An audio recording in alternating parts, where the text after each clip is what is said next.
उत्तर महाराष्ट्रामध्ये भाजप असेल, जळगाव असेल, धुळे असेल, नाशिक, अहिल्यानगर आणि मालेगाव येतो. पण मालेगावमध्ये आपल्याला परिस्थिती माहिती आहे, म्हणून 4 ठिकाणी मी कॉन्सन्ट्रेट केलं होतं. 4ही ठिकाणी महायुती सत्ता आलेली आहे. जळगावला आमची महायुती होती, नगरला त्या ठिकाणी युती होती, आणि नाशिक आणि धुळे हे मी त्या ठिकाणी 16 लढलेलो होतो. 4ही ठिकाणी आम्ही मोठ्या मताधिक्याने खूप मोठ्या संख्येत आमचे उमेदवार नगरसेवक त्या ठिकाणी निवडून आलेले आहे. जळगावला माहिती आहे, आमच्या युतीमध्ये आम्ही 46-27 जागा घेतलेल्या होत्या. त्या सर्वच्या सर्व जेवढे कमळाचे चिन्ह होते 100% त्या ठिकाणी निवडून आलेले आहेत. 74 पैकी 47 आमच्या त्या ठिकाणी आहेत. बाकी शिवसेनेचे आहेत, राष्ट्रवादीचेही आहेत. धुळ्याला सुद्धा त्या ठिकाणी 50. धुळ्याची परिस्थिती अशी आहे की 19-20 नगरसेवक ठराविक भागाच्या निवडून येतात, तिथे काही सोडवणं चालत नाही. पण 54 जागा उभ्या होत्या. 54 पैकी 50 जागा धुळ्यामध्ये कमळाच्या फुलावर आमचे नगरसेवक त्या ठिकाणी निवडून आलेले आहेत, 54 ठिकाणी. म्हणून मला असं वाटतं की एकतर्फी सगळा निर्णय मतदारांनी कौल आपला उत्तर महाराष्ट्रामध्ये या ठिकाणी दिलेला आहे. नगरला सुद्धा 27 आणि 25 52 जागा 64 पैकी या महायुतीच्या त्या ठिकाणी निवडून आलेल्या आहेत. आणि म्हणून सगळा बोलबाला उत्तर महाराष्ट्रामध्ये महायुतीचाच आहे.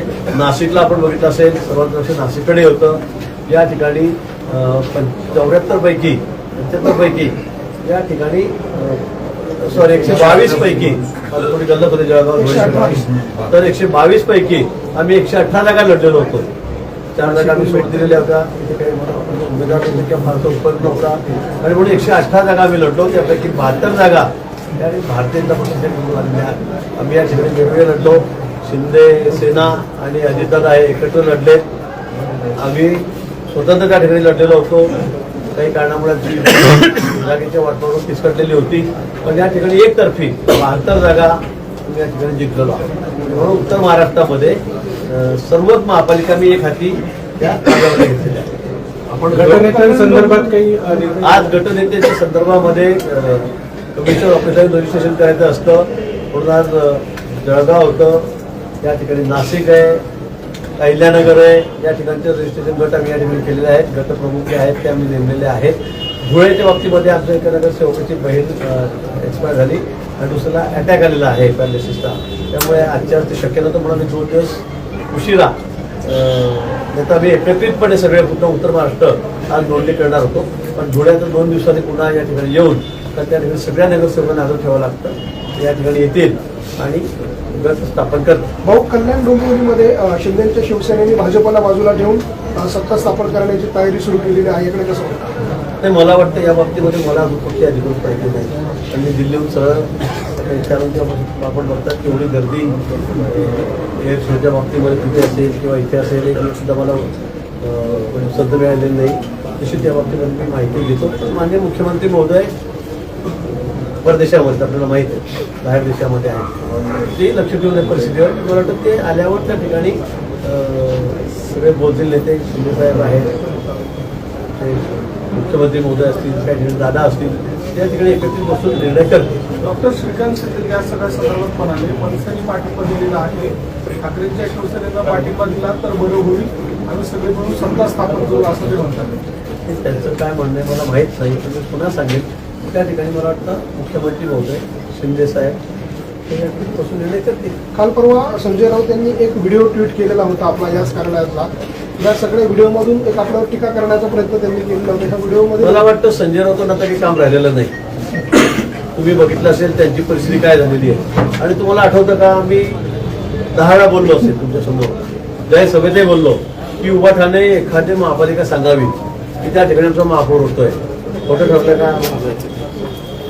एकाने सांगावी. मी तुम्हाला 10 पहिले मोजून दाखवले होत्या. मुंबई असेल, कल्याण डोंबिवली असेल, त्या ठिकाणी ठाणे असेल, त्या ठिकाणी पुणे असेल, पिंपरी चिंचवड असेल, नाशिक असेल, नागपूर असेल, तर बाकीचं जाऊ द्या.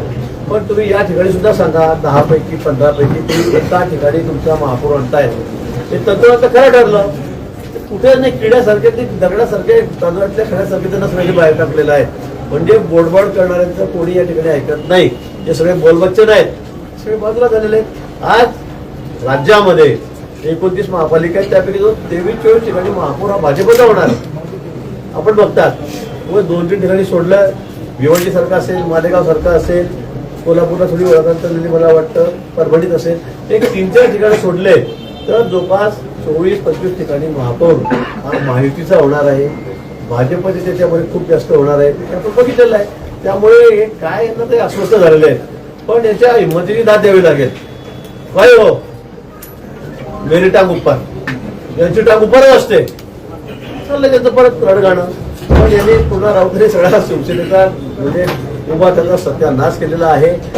आता किती बडबड केली तर सगळ्या निवडणुका पुन्हा जिल्हा परिषद आहे, त्याला तिथे सांगेल की एखादी जिल्हा परिषद काढून दाखवा.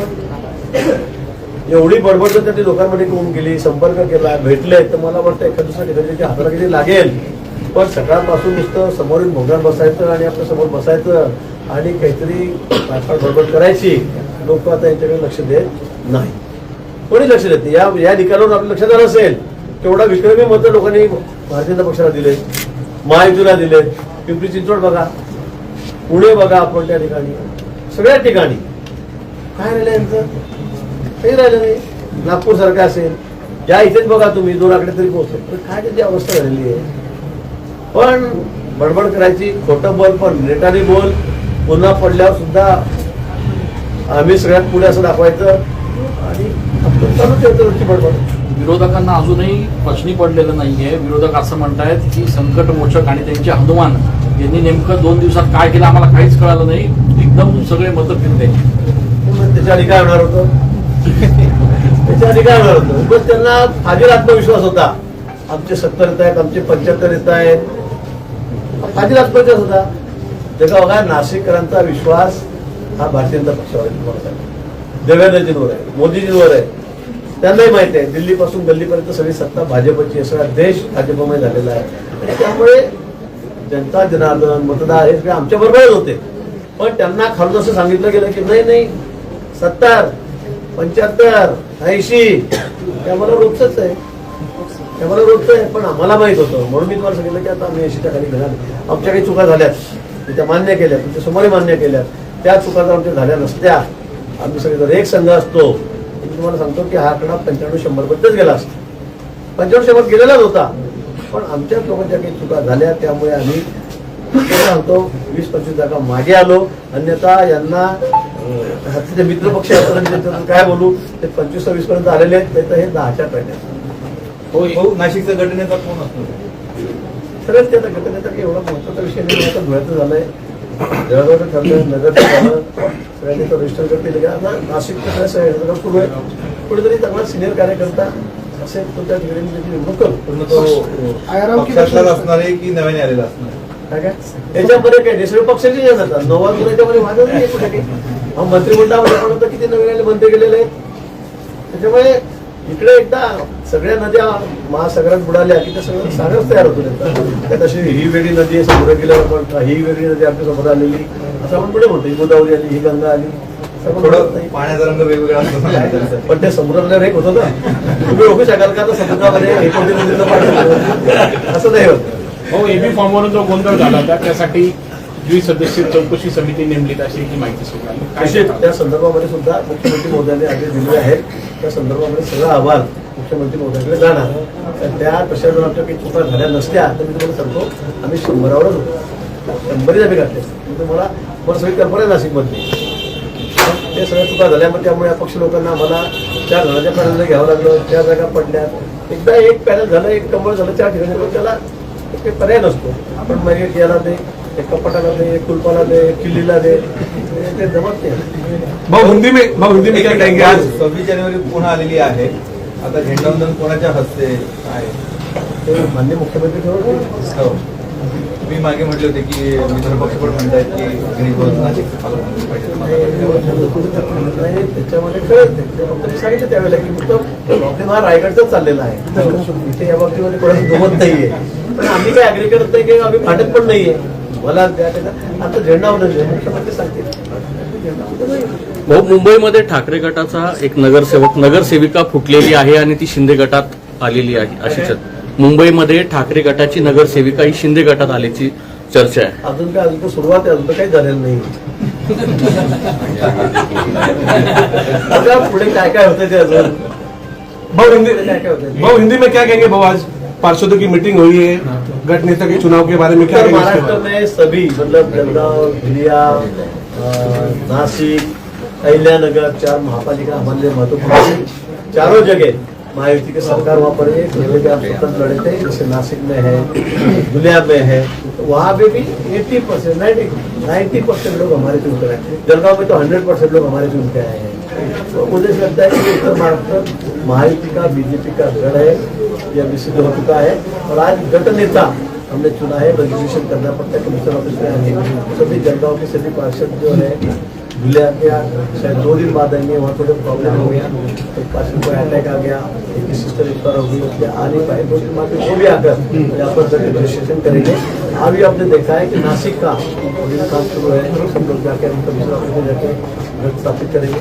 उसके बाद में नगर का भी पूरा काम हो चुका है, जलगांव वाले के वहाँ ऑफिस में बैठे हुए हैं, आणि धुलिया 2-3 दिन बाद स्थापित करेंगे। स्वीकृत नगरसेवकांसाठीचं लॉबिंग सध्या चर्चेत आहे. आपल्याकडे काय नेमका फॉर्म्युला असणार आहे? कुणाला संकल्प दिली जाणार आहे? चांगल्या कार्यकर्त्यांना, प्रामाणिक कार्यकर्त्यांना नाही, एकनिष्ठा की आया राम, एकनिष्ठा की आया राम. आराम कसं काय वाटत? तुम्ही सांगितलं की ते सगळे आमचेच आहेत आता जे आले ते. सकाळी तुम्ही म्हटलं की 10 नगरसेवक इतर पक्षातले सुद्धा संपर्कामध्ये आहेत.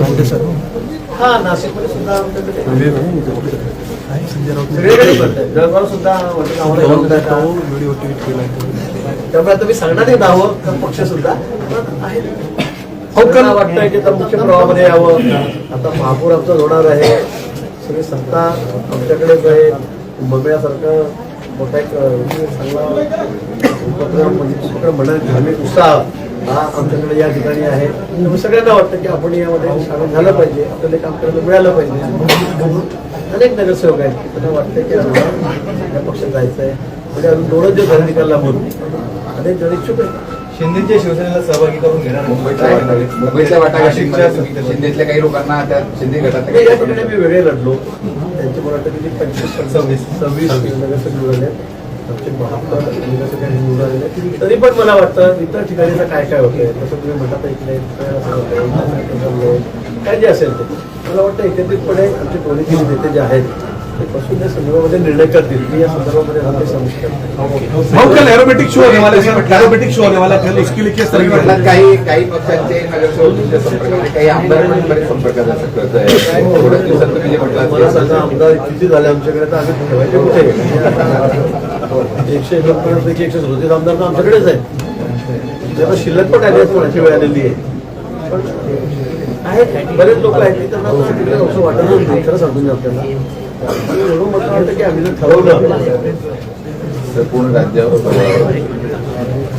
सोबत मी म्हणणार नाही, माहितीवरच आम्ही आहोत. पण अनेक आमदार पण आहेत इतर पक्षामधले की त्यांना तिकडे कोणी घटना आपण बघितल्या निकालावर त्यांनाही कळतं की आपलं भविष्य काय. नगरपालिका तुम्ही बघा, 50 नगरपालिका सुद्धा तिन्ही पक्षांच्या महाराष्ट्र आलेल्या नाही. आता महापालिका बघा, 3-4 महापालिका सुद्धा 29 पैकी त्यांच्या हातामध्ये लागत नाहीये. काय अवस्था झाली त्यांची? मग अशा पक्षामध्ये कोण राहायला तयार होईल? त्यांचं कोणीच राहिलेलं नाही, कोणी लक्ष देत नाही. काँग्रेसच्या एका नेत्याने तरी पुढे सभा घेतली का? नाही घेतली. शरद पवार साहेबांच्या कुठे ताई आल्या, आमच्या कुठे सुप्रिया ताई आल्या कुठे सभा घ्यायला? कुठेच नाही.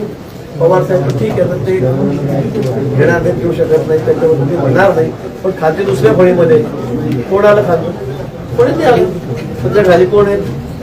कोणी नेते दिसतच नाही. या सगळ्या परिवाराच्या पार्ट्या आहेत. ठाकरेंकडे पण तुम्ही सांगा, ठाकरे सोडले, उद्धवजी सोडले तर कोण सभा घेणार आहे? समजा 5,000 ते राजकुमार काय झाले, आदित्यजी, तिसरा कोण नेता आहे की तो सभा लोक ऐकायला येतील? कोणी नाही आहे. त्यामुळे मला असं वाटतं की यांचं कुठला तर अस्तित्व राहिलेलं नाही, लोकांचा याच्यावर विश्वास राहिलेला नाही. कारण याचं कर्तृत्वच काही नाही. याचं कर्तृत्व काही नाहीये. फक्त तुमच्या बूम समोर यायचं, बडबड करायची. काही म्हणजे सगळे भरकटलेले पक्ष आहेत, नेतृत्व भरकटलेलं आहे. काँग्रेसवरती मला सांगा बरं, एखाद्या कोणी सभा घ्यायला कुठे? कोण ऐकेल त्यांची सभा? मला एक नाव सांगा. काही नाहीये. त्यामुळे कुठलं व्हिजन नाहीये त्यांना. काही महाराष्ट्राच्या विकासाच्या बाबतीत तरी तिथं काहीच नाही त्यांचं. भाषणामध्ये कोणीच काही बोलत नाही. उद्धवजीच्या भाषणात मी तेच सांगितलं, मला मुंबई चालली आणि मराठी म्हणून चाल बुडा, याच्याशिवाय काय त्याच्याकडे विकासाचा कुठला दृष्टिकोन नाहीये, कुठलं व्हिजन नाही त्यांच्याकडे. मुंबईचं काय करणार? तर आम्ही बघा आम्ही केवढे कामं केली मुंबईमध्ये. माननीय मुख्यमंत्री महोदय कितीच्या बाबतीमध्ये आणत आहेत. शिंदे साहेब होते मागच्या काळामध्ये, किती कामं आम्ही केले. पण यांना तसं काहीच नाही. त्यांचं एक कमी कार्यक्रम आहे महापालिकेमध्ये, बस पराया माल अपना, राम नाम जपना. भाऊ कल एरोबेटिक शो होने वाला है सूर्य किरण, उसके बारे में क्या कहेंगे? हाँ? कल एरोबेटिक शो होने वाला है बहुत एयरफोर्स का. अच्छा शो, एरो शो है, सूर्यग्रहण एयर शो नासिक में होने जा रहा है. मुझे लगता है ये हमारे लिए बहुत गर्व की बात है और ऐसा मौका हमें वापस कभी नहीं मिलेगा. बहुत लोग फाइटर जेट है उसमें, बहुत अच्छे अच्छे फाइटर है जो हिंदुस्तान की तरफ जाने माने वहाँ पे पायलट है जो अपने कर्तव्य वहाँ पर आसमान में बताने वाले हैं. मुझे लगता है कि पहली बार नासिक में शो होने जा रहा है और मुझे नहीं लगता कि आगे कभी, मुझे पता नहीं हो भी सकता है, लेकिन हमारे लिए एक बहुत बड़ी बात है. इसलिए मैं सबसे अपील करूंगा कि आप ये मौका बिल्कुल न गवाएं. वहाँ आकर स्कूल के विशेष रूप से अपने बच्चे हैं, कॉलेज के युवा है, सभी ने आकर ये शो देखना चाहिए. 2 दिन ये शो चलेगा. हमने 30-30 हजार लोगों की व्यवस्था की. स्कूल के बच्चों की अलग व्यवस्था हमने की है. तो गंगा की घर है उसके चारों तरफ से, चारों बाजू से साइड से हमने बैठने की व्यवस्था की है. बहुत अच्छी व्यवस्था हमारे प्रशासन ने, जिलाधिकारी है, इस तरह उनकी नेतृत्व में हो रही है. सभी डिपार्टमेंट इसमें काम कर रहे हैं और कल ये शो की शुरुआत हो रही है. फिर से अपील करूंगा कि ऐसे मौका हमें वापस नहीं मिलेगा. जो हमारे जवान को कर्तव्यवादी है, कर्तव्य है, तो हमें वहाँ पर देखने मिलेगी. सभी ने वहाँ पर आना है.